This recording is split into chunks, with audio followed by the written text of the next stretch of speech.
نحمدہ ونصلی علی رسولہ الکریم اما بعد۔ میرے دوستو، جب راستے بند ہو جائیں تو استغفار کیسے نجات دیتا ہے؟ جب انسان مشکلات میں پھنس جائے تو استغفار ان مشکلات سے بندے کو کیسے نکالتا ہے؟ اگر انسان کا کوئی کام ناممکن ہو، وہ ہوتا ہوا اس کو نظر نہ آ رہا ہو، تو یہ استغفار اس ناممکن کام کو ممکن کیسے بناتا ہے؟ توجہ سے میری بات کو سنیں، انشاءاللہ آپ کو فائدہ ہوگا کہ اگر آپ کسی اللہ والے کے پاس جائیں، کسی عالم کے پاس جائیں، آپ ان کو کوئی حالات اپنے بتلائیں، پریشانیاں بتلائیں، تو وہ آپ کو استغفار کثرت کے ساتھ پڑھنے کی ترغیب دیتے ہیں کہ آپ استغفار کو کثرت سے پڑھیں۔ اب اس کے پیچھے راز کیا ہے؟ دیکھیں، استغفار ایک ایسا عمل ہے کہ جس کی برکت سے اللہ تبارک و تعالی انسان کی پریشانیوں کو جڑ سے ختم کر دیتے ہیں۔ انسان مصیبت کے اندر پھنسا ہوتا ہے، استغفار کی برکت سے اللہ پاک اس کی مصیبتوں کو دور کر دیتے ہیں۔ حضرت امام حسن بصری رحمۃ اللہ علیہ کے بارے میں آتا ہے، ایک آدمی ان کے پاس آیا، کہنے لگا حضرت میرے ہاں اولاد نہیں ہے، مجھے کوئی وظیفہ بتلائیں۔ انہوں نے کہا کہ آپ استغفار کیا کریں۔ تھوڑی دیر کے بعد ایک اور آدمی آیا، کہنے لگا حضرت بارش نہیں ہو رہی، مجھے کوئی عمل بتلائیں کہ میں دعا کروں اللہ بارش برسا دے۔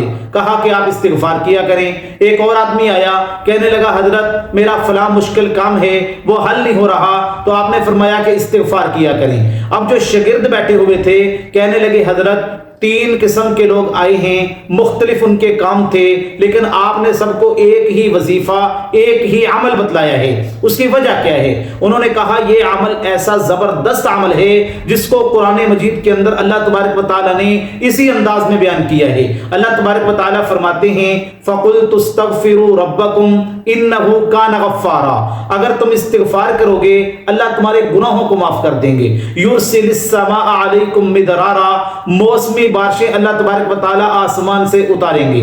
وَيُمْدِدْكُمْ بِأَمْوَالٍ وَبَنِينَ وَيَجْعَلْ لَكُمْ جَنَّاتٍ وَيَجْعَلْ لَكُمْ أَنْهَارًا، اللہ تبارک و تعالیٰ تمہیں اولاد عطا فرمائیں گے، تمہیں مال عطا فرمائیں گے، تمہاری روزی میں برکت عطا فرمائیں گے۔ تو استغفار اتنی بڑی طاقت والا عمل ہے میرے دوستو۔ استغفار انسان کو ایک میرے دوستو صابن کا کام دیتا ہے۔ جس طرح انسان کے کپڑے میلے کچیلے ہو جائیں تو انسان اگر ان کو صرف کے اندر دھوئے یا صابن کے ساتھ دھوئے تو وہ صاف ہو جاتے ہیں، اسی طرح انسان کے جسم کے اوپر بھی گناہوں کے داغ لگ جاتے ہیں میرے دوستو۔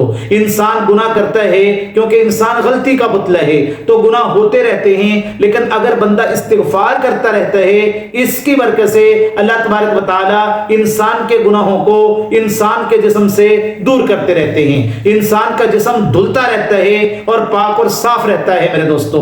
یہی تو وجہ ہے اللہ کے نبی علیہ السلام نے فرمایا جو بندہ استغفار کو لازم پکڑ لیتا ہے، یعنی استغفار کو اپنی زندگی کا معمول بنا لیتا ہے، اللہ تبارک و تعالیٰ من کل ضیق مخرجا، ہر مشکل سے اس کے لیے راستہ نکال دیتے ہیں، ومن کل ہم فرجا، ہر پریشانی سے نکلنے کے لیے اللہ تبارک و تعالیٰ اسباب مہیا کر دیتے ہیں، ورزقہ من حیث لا یحتسب، اللہ تبارک و تعالیٰ ایسی جگہ سے رزق عطا فرماتے ہیں کہ اس کا وہم و گمان بھی نہیں ہوتا میرے دوستو۔ تو اس لیے آپ کم از کم ایک تسبیح استغفار کی صبح و شام پڑھنے کا معمول بنا لیں، اس کی برکت سے اللہ آپ کی زندگی کی الجھنیں بھی ختم کر دیں گے، مصیبتیں بھی ختم کر دیں گے، رزق میں برکت بھی عطا فرمائیں گے۔ اللہ تبارک و تعالیٰ ان باتوں کو سمجھنے کی توفیق عطا فرمائے۔